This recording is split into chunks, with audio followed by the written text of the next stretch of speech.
but really I was more interested in the myth that you're free, but you're actually not, you're highly controlled. So I chose to examine the interior of the European Union, and some of those borders are very pleasant. You know, they're, you know, like if you cross the Monaco border with France. Yeah, that one's not very pleasant. That's for a car park, actually. So some of them can seem just like holiday trips. Others are a bit more extreme, militarized. So, for instance, the border between France and UK, Channel Tunnel, is extremely controlled. People die there regularly, you know, trying to cross that. So yeah, it is a mixture. And can you talk us through the website without obviously necessarily going into more detail than you want to? Because I'm very interested in the way in which what you're thinking through there is how to cross these borders clandestinely, but at the same time, the narrative of the map is one of visuality. And there's a sort of, and obviously you weren't necessarily producing a map of those borders and how you cross them, but can you talk about that? I did produce some maps for documentation, but generally, you know, I think it's Gödel, the mathematician, said that every kind of rigorous system or discipline poses questions that it cannot answer. Now, for me, that's always been a hacker's mandate. It could also be seen as an artist's mandate, but you can also see it embodied in fencing, for instance. So every system of fencing has a weakness. So, for instance, Channel Tunnel at Calais-Fréthun, you can have, like, you know, barbed wire as high as this room and 2 meters wide. You know, very difficult to get through, but you can just walk to the end of it and walk round. Yeah. So, like, for instance, another security system, not quite a corporate security system. I came down from Bristol, and I went to the Tate, and I travelled on the train and the underground without paying, all the way through. And I'm going to do that all the way back. And that's to do with time and motion study. If you know what's happening at what time, at what location, then you just, invisibly, but perfectly in front of everyone, you know, visibly. So border crossing was examining those kind of aspects. Okay, yes, let's cross the border by, I don't know, driving a car through the barbed, but it's not very interesting. It's more interesting for me just to walk around, and then you're there, and then you come out again. Yeah.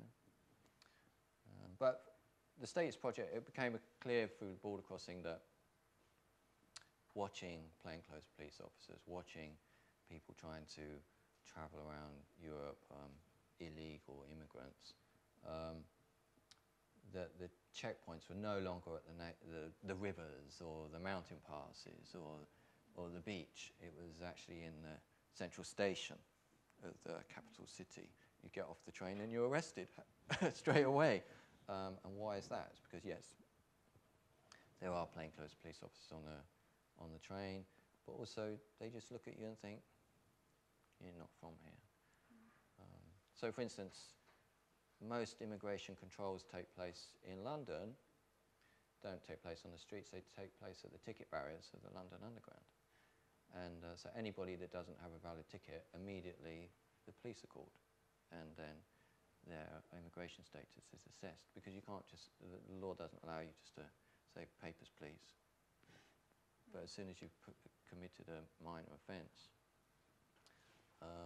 So, yeah, of course there's border controls at Calais and the airports, but also there's probably almost as many in the tube. Interesting. You wouldn't necessarily think of them being there. Yeah, so so that led me on to think about, okay, where are the real boundaries and borders and controls, and that's why I started to investigate or produce the map of the UK system. I guess one last question before I think it's probably time to open it up to other people, and that's, I guess it comes down to the kind of choice of irrational.org, because as you've been talking and your use of the map and how you produce work and working on those time and motion studies, it seems that what you do is, of course, anything but irrational. It's incredibly rational and incredibly kind of regimented and rigorous and planned in all these sort of minute 10-minute slots, or with the canoe. So I kind of wonder if you can pull out that tension, which I'm... Well, there's two things to say about that. Is it usual to be so rigorous in one's life and interrogation of things. No, Yeah. I don't think it is. And also, if you don't conform to the norms, even if you're highly competent or skilled, if you don't conform to the norms, you'll probably be labelled insane, or certainly irrational at some point in your life. So maybe it's a nod to those things, maybe it's a survival strategy, maybe it's just a good name that you can survive for 15 years and be read by different people in different ways and not seem dated.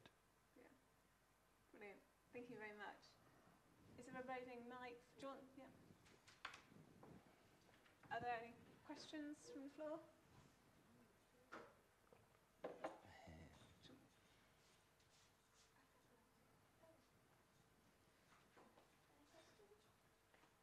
Any announcements about other things? What happened in Brussels? In which? Did you go to Brussels to talk to the EC? Oh yes, I neglected to mention. Did everyone hear? Could you discuss what happened in Brussels? Well, I didn't go to Brussels to meet the European Commission, but I am a consultant for the European Commission at the moment, reviewing and suggesting amendments for their design for identity. Of course, you know, I've done things like this before. I've been approached and I've worked for security services before. So it's not really a surprise. It is an honour to be working for the European Commission. Obviously, what they need to do is have a central design for the person so that every other European agency, whether that's Southwark Council, Council Tax Department or some other governmental or maybe non-government or corporate organisation, commercial organisation, they can all have the same model of the person and then they can exchange data. So I'm involved in reviewing that design. I'm pleased to say that their design is absolute rubbish. You've got nothing to worry about in terms of your civil liberties. They don't even include the thing that most of us manage our lives with constantly, the mobile phone. They don't even include that in their design.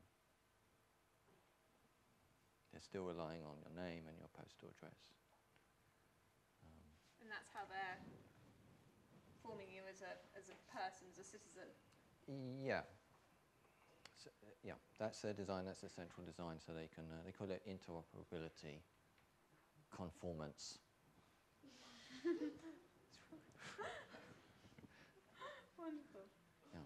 Are you able to do any, with this kind of unique, are you getting any kind of interesting insight into the system by kind of operating so far within it, that you're actually kind of producing it now? Well, I did have that plan to try and infiltrate it, you know, kind of not silently, but, you know, come across as quite a normal person, consultant, but it's just too tempting just to start. And they're like, what, you know, what's your main use? What's your main, how's your design of a person different? And so then you just say, yeah, I create identities for sale on the market. You know, that's a bit unusual, really. I'm not working for, as I said, Hackney Council, you know, housing department, which is probably what they're expecting, systems analyst. So we'll see how long it lasts, see how long I'm in the system for.